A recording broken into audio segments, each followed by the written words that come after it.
ପୂଜ୍ୟ ଶ୍ରୀ ରାଧା ବାବାଙ୍କର ଅମୃତବାଣୀ ଆସ୍ତିକତାର ମୂଳଦୁଆ। ଯେତେବେଳେ ସବୁଆଡେ ପ୍ରଭୁଙ୍କର ସଚିଦାନନ୍ଦମୟ ଲୀଳା ନିରନ୍ତର ଚାଲିଛି, ତାଙ୍କର ସଚିନ୍ମୟୀ ଲୀଳା ଛଡା ଏଠାରେ ଆଉ କିଛି ନାହିଁ, ସେତେବେଳେ ଆମକୁ ପ୍ରତିକୂଳତାର ଅନୁଭବ କାହିଁକି ହେବା ଉଚିତ? ଅସୀମ ଦୟାମୟ ପ୍ରଭୁଙ୍କ ପାଖରେ କଣ ଏତିକି ବିବେକ ନାହିଁ ଯେ ସେ ଆମ ପାଇଁ, ନିଜ ସନ୍ତାନ ପାଇଁ ଏପରି କିଛି ପରିସ୍ଥିତି ସୃଷ୍ଟି କରିବେ ଯାହାର ପରିଣାମ ସୁଖଦାୟକ ନହେବ? ମା ନିଜ ପିଲାମାନଙ୍କ ପାଇଁ କଣ ଏପରି କିଛି କରେ ଯାହା ସେମାନଙ୍କୁ ଦୁଃଖ ଦେବ? ମା ତ ଭୁଲ ମଧ୍ୟ କରିପାରେ, କାରଣ ସେ ସର୍ବବ୍ୟାପୀ ନୁହେଁ, ସର୍ବଶକ୍ତିମାନ ନୁହେଁ। ତାଠାରେ ସମ୍ପୂର୍ଣ୍ଣ ସର୍ବଜ୍ଞତାର ବିକାଶ ହୋଇନାହିଁ ଏବଂ ସେ ସମଗ୍ର ବିଶ୍ୱ ପାଇଁ ଅହେତୁକ ପ୍ରେମର ଅନନ୍ତ ସାଗର ହୋଇପାରି ନାହିଁ। କିନ୍ତୁ ପ୍ରଭୁଙ୍କ ପାଖରେ ଏହି ଚାରୋଟି ଗୁଣ ସର୍ବଦା ବିଦ୍ୟମାନ। ସେ ଆମ ପାଇଁ ପ୍ରତିକୂଳ ପରିସ୍ଥିତି କାହିଁକି ସୃଷ୍ଟି କରିବେ? ପ୍ରତିକୂଳ ପରିସ୍ଥିତି ସୃଷ୍ଟି କରି ସେ ଆମକୁ କାହିଁକି ଦୁଃଖୀ କରିବେ? ସତରେ ଏହା ଆମର ଭ୍ରମ ହିଁ ଅଟେ। ବାସ୍ତବରେ ପ୍ରତିକୂଳ ମନେ ହେଉଥିବା ପରିସ୍ଥିତି ମଧ୍ୟ ଆମ ପାଇଁ ଅସୀମ ସୁଖର ଦ୍ୱାର ଖୋଲିବା ନିମନ୍ତେ ହିଁ ତିଆରି ହୋଇଛି। ତାହାର କଣିକାରେ ପରମ ଅନୁକୂଳତା ଅଛି। ଆସ୍ତିକତାର ଅଭାବ ଯୋଗୁଁ ହିଁ ଆମେ ସେହି ଅନୁକୂଳତାକୁ ଦେଖିପାରୁନାହୁଁ। ପ୍ରତିକୂଳ ପରିସ୍ଥିତି କେବେ ସୃଷ୍ଟି ହୋଇନାହିଁ ଏବଂ ଅନନ୍ତ କାଳ ପର୍ଯ୍ୟନ୍ତ ହେବ ବି ନାହିଁ। ଆମେ ଚାହିଁଲେ ବିଶ୍ୱାସ କରି ସୁଖୀ ହୋଇପାରିବା। ଭୟ ମନର କଳ୍ପନା। ଆସନ୍ତୁ ଭାବି ଦେଖିବା, ଆମର ଭୟ କାହିଁକି ରହିବା ଉଚିତ? ଯେତେବେଳେ ସବୁ ସ୍ଥାନରେ ଅନନ୍ତ ଶକ୍ତି ସମ୍ପନ୍ନ, ସବୁ କିଛି ଜାଣିଥିବା, ଆମ ପ୍ରତି ଅନନ୍ତ ସୌଭାଗ୍ୟମୟ ପ୍ରଭୁ ନିତ୍ୟ ନିରନ୍ତର ଉପସ୍ଥିତ ଅଛନ୍ତି, ତେବେ କେଉଁ ପ୍ରାଣୀ ବା ପଦାର୍ଥକୁ ଆମେ ଭୟ କରିବା? ଗଭୀର ଭାବରେ ଚିନ୍ତା କର। ଭୟ ଏକ ମିଥ୍ୟା, ଅନାଦି କାଳରୁ କଳ୍ପିତ ମନର କଳ୍ପନା। ଆମକୁ ଛୋଟରୁ ଛୋଟ କଥାରେ ବି ଭୟ ଲାଗିଥାଏ। ଜଣା ନାହିଁ କେତେ ପ୍ରକାରର ଭୟ ଆମକୁ ଘେରି ରହିଛି। କାହିଁକି ଆମେ ପ୍ରତ୍ୟେକ ପ୍ରତିକୂଳ ଲାଗୁଥିବା ପରିସ୍ଥିତିରେ ନିଜ ଆଖି ପ୍ରଭୁଙ୍କ ଆଡକୁ ନକରି ନିରନ୍ତର ପାଖରେ ରହୁଥିବା, ସର୍ବଶକ୍ତିମାନ, ସବୁ କିଛି ଜାଣିଥିବା, ଅନନ୍ତ ଅପରିସୀମ ସୌହାର୍ଦ୍ଦ୍ୟମୟ ପ୍ରଭୁଙ୍କ ଉପରେ ହିଁ ସବୁ ପ୍ରକାରର ଭୟକୁ ପୂଜା ରୂପରେ ସବୁଦିନ ପାଇଁ ସମର୍ପିତ କରିଦେଉ ନାହିଁ? ଆମେ ସବୁ ପରିସ୍ଥିତିରେ ଭାବିବା ଆରମ୍ଭ କରିବା, ପ୍ରଭୁଙ୍କ ଯେପରି ଇଚ୍ଛା ହେବ ସେପରି ହିଁ ହେବ। ଏଥିରେ ଡରିବାର କଣ ଅଛି? ସତ ମାନିଲେ ଭୟର ସମ୍ପୂର୍ଣ୍ଣ ସ୍ଥିତି ବଦଳିଯିବ ଏବଂ ଆମ ମନ ସଚ୍ଚିଦାନନ୍ଦର ଆନନ୍ଦରେ ଭରିଯିବ। କ୍ରୋଧରୁ ନିଜର ଏବଂ ଅନ୍ୟମାନଙ୍କର କ୍ଷତି ହିଁ ହୋଇଥାଏ। କ୍ରୋଧକୁ ମଧ୍ୟ ଆମେ ଜୟ କରିବା ଉଚିତ। ସାଧାରଣତଃ ନିଜଠାରୁ ଦୁର୍ବଳ ମାନଙ୍କ ଉପରେ ଆମର କ୍ରୋଧ ପ୍ରକାଶ ପାଇଥାଏ। ପିଲାମାନଙ୍କ ଉପରେ, ଚାକର ମାନଙ୍କ ଉପରେ ଏବଂ ଯେଉଁମାନଙ୍କ ଠାରୁ ଆମର କୌଣସି କ୍ଷତି ହେବାର ସମ୍ଭାବନା ନାହିଁ, ସେମାନଙ୍କ ଉପରେ ଆମର କ୍ରୋଧ ହୋଇଥାଏ।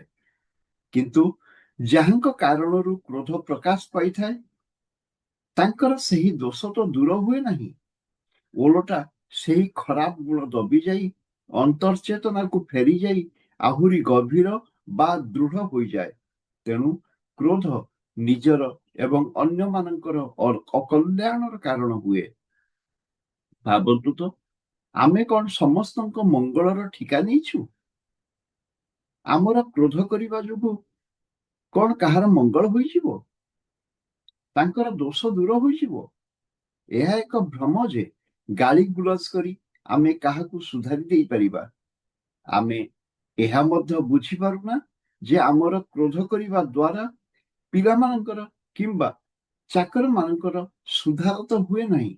ଓଲଟା ଆମର ଆନ୍ତରିକ ଶାନ୍ତିର ମୂଳଦୁଆ ଭୂମିକମ୍ପ ପରି ଥରିବାକୁ ଲାଗେ। ଏହି ଅଶାନ୍ତି ଭବିଷ୍ୟତରେ ଆସୁଥିବା ବିପଦରେ ଆମକୁ ଆହୁରି ଦୁର୍ବଳ କରିଦିଏ। ନିଜ ପିଲାମାନଙ୍କ ଉପରେ ଆମେ ସ୍ନେହପୂର୍ଣ୍ଣ ଶାସନ କରିପାରୁ, କିନ୍ତୁ ସେଥିରେ ଲେଶ ମାତ୍ର କ୍ରୋଧ ରହିବା ଉଚିତ ନୁହେଁ। ଏହି ଦୋଷକୁ ଯେତେ ଶୀଘ୍ର ସମ୍ଭବ ଦୂର କରିଦେବା ଉଚିତ, ନଚେତ୍ ଉପାସନାରୁ ମିଳୁଥିବା ଆଧ୍ୟାତ୍ମିକ ଫଳ ଏହି ଅଶାନ୍ତ ମନର ମୂଳଦୁଆ ଉପରେ ସ୍ଥାୟୀ ହୋଇପାରିବ ନାହିଁ। କ୍ରୋଧର ଗନ୍ଧ ମଧ୍ୟ ସେହି ଉପାସନା ମହଲର କାନ୍ଥକୁ ଦୋହରାଇ ଦେବ। ତେଣୁ ବହୁତ ସାବଧାନତାର ସହ ବ୍ରତ ନେଇ ଏହି ଦୋଷକୁ ଆମେ ନିୟନ୍ତ୍ରଣ କରିବା ଆବଶ୍ୟକ। ଭଗବାନଙ୍କ ସହ ଥରେ ଯୋଡ଼ି ହେବା ହିଁ ଜୀବନର ସାରା ଇତିହାସ ବଦଳି ଯିବାର ଶୁଭ ସଂକେତ। ବହୁତ ଲେଖା ପଢା କରିଥିବା ହେତୁ କେହି ବିଶ୍ୱାସ କରନ୍ତୁ ବା ନ କରନ୍ତୁ, ସତ୍ୟ ତ ସତ୍ୟ ହିଁ ରହିବ। ଭଗବାନ ଅଛନ୍ତି ଏବଂ ଥିବେ। ତାଙ୍କର ଅନନ୍ତ ଅପରିସୀମ ଆନନ୍ଦମୟ ଚିତ୍ ବିଳାସ ଅନାଦି କାଳରୁ ଚାଲି ଆସୁଛି, ଅନନ୍ତ କାଳ ପର୍ଯ୍ୟନ୍ତ ଚାଲୁଥିବ। ସେହି ଚିତ୍ ବିଳାସରେ ହିଁ ବିଶ୍ୱର ପ୍ରତ୍ୟେକ ପ୍ରାଣୀ ଜାଣତରେ ବା ଅଜାଣତରେ ସାମିଲ ଅଛନ୍ତି। ସମୁଦ୍ରର ତରଙ୍ଗ ପରି ସୃଷ୍ଟି ହୋଇ ସେ ଉଠେ ଏବଂ ସେଥିରେ ହିଁ ଲୀନ ହୋଇଯାଏ। ଅର୍ଥାତ୍ ଭଗବାନଙ୍କ ପରମ ଆନନ୍ଦମୟ କୋଳରେ ହିଁ ସେ ବିରାଜିତ ଥିଲା, ଅଛି ଏବଂ ରହିବ। ସେହି ଅନନ୍ତ କୋଳରେ ହିଁ ତାର ସମ୍ପୂର୍ଣ୍ଣ ଲୀଳାଖେଳା, ଚେଷ୍ଟା ପ୍ରଚେଷ୍ଟା ଚାଲୁଛି। କଳ୍ପନା କର, କୌଣସି ଶିଶୁ ଯେତେବେଳେ ଗର୍ଭରେ ରହେ, 5-6 ମାସ ପରେ ଗର୍ଭରେ ତାର ଚଳନର ଅନୁଭୂତି ମାକୁ ହେବାକୁ ଲାଗେ। ତାର ହଲଚଲ ଯେପରି ବି ହେଉ, ତାହା ମାକୁ ଆନନ୍ଦ ପ୍ରଦାନ କରେ। ମା ସେହି ଗର୍ଭସ୍ଥ ସନ୍ତାନ ସମ୍ପର୍କରେ ଏହା ଭାବେ ନାହିଁ ଯେ ଏ ମୋତେ କଷ୍ଟ ଦେଉଛି। ସେହିପରି ପ୍ରତ୍ୟେକ ଜୀବ ନିରନ୍ତର ଭଗବାନଙ୍କ ଗର୍ଭରେ ହିଁ ବାସ କରୁଛି।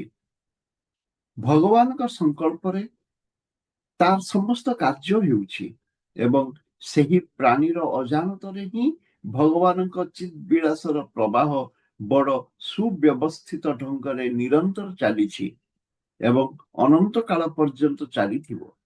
କିନ୍ତୁ ଯେଉଁ ପ୍ରାଣୀ ଏହାକୁ ଜାଣିପାରେ, ସେ ଏକ ଅନିର୍ବଚନୀୟ, ଅବର୍ଣ୍ଣନୀୟ, ଅଚିନ୍ତନୀୟ ଆନନ୍ଦ ଅନୁଭବ କରେ। ବାସ୍ତବରେ ଏହାକୁ ଜାଣିବା ଏବଂ ନ ଜାଣିବା ମଧ୍ୟ ଭଗବାନଙ୍କ ସଚ୍ଚିଦାନନ୍ଦମୟ ବିଳାସର ହିଁ ଏକ ଅଂଶ। ସରଳ ଭାଷାରେ ଏହାକୁ ଏପରି ବୁଝିବା ଉଚିତ, ଯେଉଁ ମୁହୂର୍ତ୍ତରେ କୌଣସି ପ୍ରାଣୀ ଥରେ ମଧ୍ୟ କୌଣସି ବି କାରଣରୁ ଭଗବାନଙ୍କ ସହ ସମ୍ପର୍କ ସ୍ଥାପନ କରିଦେଲା, ସେହି ମୁହୂର୍ତ୍ତରେ ହିଁ ସତରେ ତାହାର ଅନାଦି ଅନନ୍ତ ଜୀବନ ଯାତ୍ରାର ଏକ ନୂଆ ରୂପରେଖା ନିର୍ମିତ ହୋଇଗଲା। ଅର୍ଥାତ୍ ଭବିଷ୍ୟତରେ ସେ ନିଶ୍ଚୟ ଭଗବାନଙ୍କ ଚିତ୍ ବିଳାସର ରହସ୍ୟ ଜାଣିପାରିବ।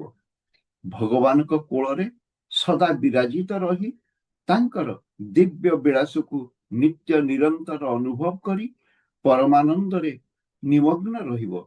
ସେଥିପାଇଁ ଭଗବାନଙ୍କ ସହ ଥରେ ଯୋଡ଼ି ହେବା ହିଁ ଜୀବନର ସମସ୍ତ ଇତିହାସ ବଦଳି ଯିବାର ଯେପରି ସତ୍ୟ, ପରମ ମଙ୍ଗଳମୟ ଶୁଭ ସଂକେତ ଅଟେ। ଆଜି ପାଇଁ ଏତିକି। କ୍ରମଶଃ ଏହା ଜାରି ରହିବ। ଏହାର ପରବର୍ତ୍ତୀ ଅଂଶ ଗୁଡ଼ିକ ପାଇବା ପାଇଁ ହେଲେ ଏହି ଚ୍ୟାନେଲକୁ ସବସ୍କ୍ରାଇବ କରନ୍ତୁ ଏବଂ ବେଲ୍ ଆଇକନ ଦାବି ଦିଅନ୍ତୁ, ଯାହା ଫଳରେ ଏହାର ପରବର୍ତ୍ତୀ ଅଂଶ ଯେତେବେଳେ ଅପଲୋଡ ହେବ, ଆପଣଙ୍କୁ ସେ ଭିଡିଓ ମିଳିଯିବ। ଆଜି ପାଇଁ ଏତିକି। ଜୟ ଜଗନ୍ନାଥ।